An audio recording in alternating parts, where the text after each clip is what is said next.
안녕하세요. 이슈이시다 시작합니다. 제가 지난 한 주 몸이 좋지 않아서 쉬었는데요. 죄송하고요. 오늘의 첫 수단은요. 도널드 트럼프 전 대통령이 2020년 대선 당시 결과 뒤집기를 시도를 했다는 억지 혐의로 조지아주 카운티 동네 검사가 감히 미국 대통령을 기소한 사건, 거기에다가 그 문제의 검사가 시시덕거리면서 사귀던 변호사를 이 사건의 특별 검사로 임명해 감히 대통령을 상대로 수사할 수 있게 해준 이런 도덕적 해이를 넘어 특권 남용에 가까운 짓을 했는데요. 바로 파니 윌리스죠. 이 검사에 대해 조지아주 법원이 계속 수사를 해도 좋다라는 우리의 기대를 산산이 부숴버리는 판결을 내놨습니다. 다만 파니 윌리스에 대해 사건에서 손을 떼거나 내연 관계가 드러난 특별검사를 해임할 것을 명령했습니다. 파니 윌리스가 어떻게 할 것 같습니까? 당연히 남친 잘라내고 지가 계속 대통령 몰아붙이기 진행하겠죠. 참 어처구니 없는 판결이었습니다. 내용을 보면 조지아주 풀턴 카운티 고등법원의 스콧 메가피 판사는 15일 조지아주 풀턴 카운티 검찰청 파니 윌리스 검사장에 대해 트럼프 사건에서 손을 떼든지 아니면 사건 공판이 진행되기 전에 네이션 웨이드 특별검사를 해임하라고 결정했습니다. 판결은 스캔들에 휩싸인 윌리스 검사장과 웨이드 특별검사를 재판에서 배제해달라는 대통령 측 변호인의 요청에 대한 것인데요. 파니 윌리스에 대한 청문회는 지난 수주 전에 진행돼 전 세계 파니 윌리스의 추문을 알리고 그녀가 얼마나 유명세를 원하는 관종인지를 여과 없이 보여준 계기가 됐습니다. 정상적인 사고방식이 박힌 사람이면 저 인간이 감히 미국의 대통령을 기소할 만한 도덕적 자질이나 정의심을 갖고나 있는지 코웃음 치게 만든 계기가 됐는데요. 대부분의 양식 있는 좌파들도 저 여자는 좀 아니다. 그냥 손 떼는 게 낫겠다 생각했죠.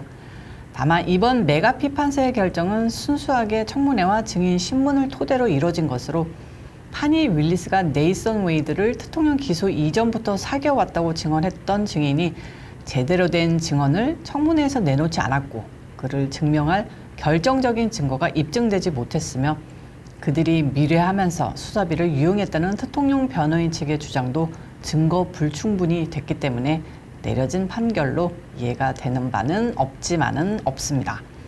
대통령 측은 아무튼 이 기회에 파니 윌리스가 자신이 뜨기 위해 이번 기소를 추진했고 그녀의 도덕성에 치명적인 흠집이 났기 때문에 대통령 혐의에 대한 기각이나 무죄 판결이 이뤄질 가능성이 높아진 것으로 볼 수 있다는 해석이 나왔습니다. 그리고 파니 윌리스가 스스로 대통령 사건에서 손을 떼는 쪽을 택하든 특검 해임을 택하든 수사팀의 중대 변화가 불가피하게 대통령에 대한 공소 유지에 일정한 차질이 생긴 것은 틀림없는 사실입니다. 어찌됐건 저찌됐건 긍정적인 해석도 좀 드려야지 우리 속이 덜 썩겠죠. 이날 메가피 판사는 둘 사이의 연인 관계가 2021년 11월 웨이드 특검과의 첫 계약 이후 시작됐다 하더라도 검사장은 관계를 유지하면서 웨이드 특검을 감독하고 그에게 급여를 지급하는 쪽을 택했다고 지적했는데요.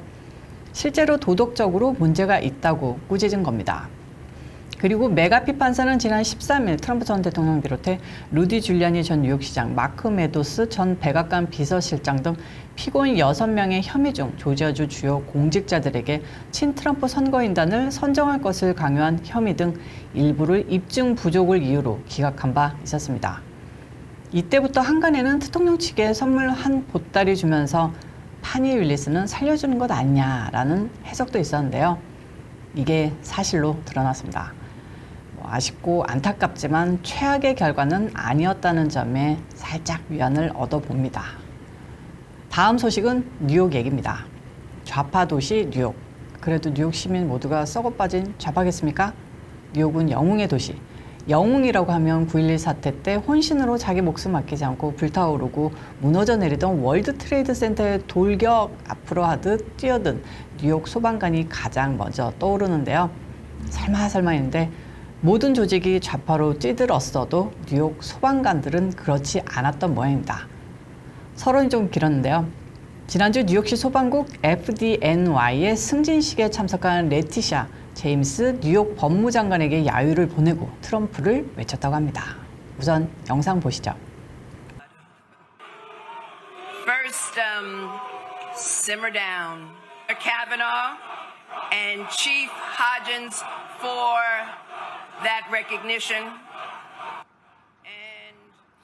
이 같은 작은 소동은 지난 목요일 브루클린의 기독교 문화센터에서 열린 뉴욕 소방관 승진식에서 제임스 법무장관이 뉴욕 소방국의 첫 흑인 여성 사목인 파멜라 홈즈 목사와 다른 구급대원들의 선서를 기념하기 위해 연단에 올라갈 때 벌어졌는데요. 제임스는 당황했는지 여기는 하나님의 집이다, 진정해 달라고 말했습니다. 그리고 제임스의 발언이 계속되자 군중은 트럼프, 트럼프 하고 외쳤는데요. 뉴욕의 소방관들도 대통령에게 대형 건설사들이 일반적으로 하는 부동산 건설 대출용 자사 가치 평가 내역을 사기로 부풀렸다는 억지 혐의로 천문학적인 3억 5천만 달러를 벌금 물린 그 정치 검사가 얼마나 꼴배기 싫겠습니까? 피해자도 없는 그 사건을 민사라는 명목하에 그냥 멋대로 유죄 판결 내고 그런 천문학적 벌금도 일리 있다고 매긴 앵거럼 판사. 아무튼 이런 뉴요커들의 진한 민심이 이날 제임스의 개망신으로 낱낱이 공개된 건데요. 이 아줌마 아주 뒤끝이 있습니다. 가만히 있던 뉴욕 소방국이 이날 제임스 법무장관에게 야유 보내고 트럼프 트럼프 외친 소방관들을 찾아내서 징계하고 정신교육하겠다고 나선 겁니다. 아니 이게 무슨 삼류국가입니까? 대통령이 싫으면 대통령한테도 욕하고 야유 보내는 게 미국인데요. 일개 주정부 법무장관한테 야유 보냈다고 비디오를 판독해서 죄를 묻겠다뇨. 아하. 뉴욕시 소방국은 10일 뉴욕시 전역의 소방서에서 FDNY의 수사 및 재판국 BITS, 그러니까 소방국 내사과가 해당 행동에 가담한 사람들을 식별하기 위해 비디오를 통해 조사하고 있다는 내용의 메모를 배포했다고 뉴욕 포스트가 보도했습니다. 뉴욕 포스트가 입수한 메모에 따르면 소방관들은 이날 소동 일으킨 대원들은 자진해서 보고해라. 그들은 본부에서 교육을 받고 그 행동이 용납될 수 없는지에 대한 교육을 받게 될 것이다. 소방관들은 근무 중에 정치적 견해를 밝힐 수 없다. 투표소에서 투표로 해라. 이런 내용을 고집받았다고 합니다. 한마디로 좌파 독재. 딱 이렇게밖에 understand 할 수 없는데요. 만약에 바이든 하고 외쳤다면 과연 정신교육을 시키겠다 뭐 이런 으름장을 들었을지 이 미국이 어디로 가고 있는지 정말 걱정되는 대목이었습니다. 마지막 소식은 대통령 관한 뉴스입니다. 엊그제 틱톡을 금지하자는 법안이 연방 하원을 통과를 했는데요. 공화당 의원들 대부분이 이에 찬성을 던졌음에도 트럼프 전 대통령은 틱톡 죽이면 좌파 플랫폼 페이스북만 도와주는 꼴이 된다면서 반대 의견 냈던 것 다들 아실 겁니다. 그래서 트럼프 대통령이 사실은 친중 아니냐, 뭐 실망이다 이런 얘기에 주고받는 소리도 많았습니다. 그건 절대 아니고요. 이를 입증하는 소식이 하나 떴습니다. 트럼프 전 대통령이 재임 시절 중국에서 반정부 여론이 조성되도록 하기 위한 CIA 비밀 작전을 승인했었다는 사실이 보도된 겁니다. 이 기밀 작전을 알고 있는 미국 전직 당국자 3명을 인용해 CIA의 소규모 정예팀이 중국 사회 관계망 서비스에서 가짜 계정을 이용해 시진핑 국가주석이 이끄는 중국 정부에 대한 부정적 이야기를 퍼뜨렸다고 언론은 전했는데요. 이 시기는 대통령이 중국과 본격적인 무역전쟁을 벌이고 영유권 분쟁 지역인 남중국해에서 중국을 군사적으로 견제하면서 양국 사이에 강한 냉기류가 형성됐을 당시인데요. 이때 정말 미국은 경제며 안보며 국가적 위상 나름 탑 중에 탑을 달리고 있었고 중국은 곧 망하기 직전 상황이었는데요. 대통령 비밀 작전을 통해서 시진핑 정권에 쐐기를 박으려 했던 것 같습니다. 이 작전은 2019년 시작됐는데 CIA 작전팀은 중국의 집권 공산당원들이 부정하게 생긴 돈을 해외에 숨기고 있고 중국의 신경제 구성인 1대1로 정책이 부패하고 낭비적이라고 비난하는 주장을 퍼뜨렸다고 합니다. 로이터는 조 바이든 행정부가 전임 정부에서 승인된 이 작전을 계속하고 있는지는 확인할 수 없었다고 보도했는데요. 아마 당연히 폐기했겠죠. 정말 2020년 코땡 사태가 벌어지지 않았다면 중국이 그 바이러스를 퍼뜨리지만 않았다면 세계의 역사가 어떻게 바뀌었을지 상상도 되지 않습니다. 세계의 역사는 둘째치고 여러분이나 저 같은 일개 국민들의 인생도 아마 크게 바뀌지 않았을까 생각이 드는데요. 정말 막 말하고 싶은데 우리 페이스북님이 소유하신 유튜브에서 그런 이야기를 하면 안 되겠죠.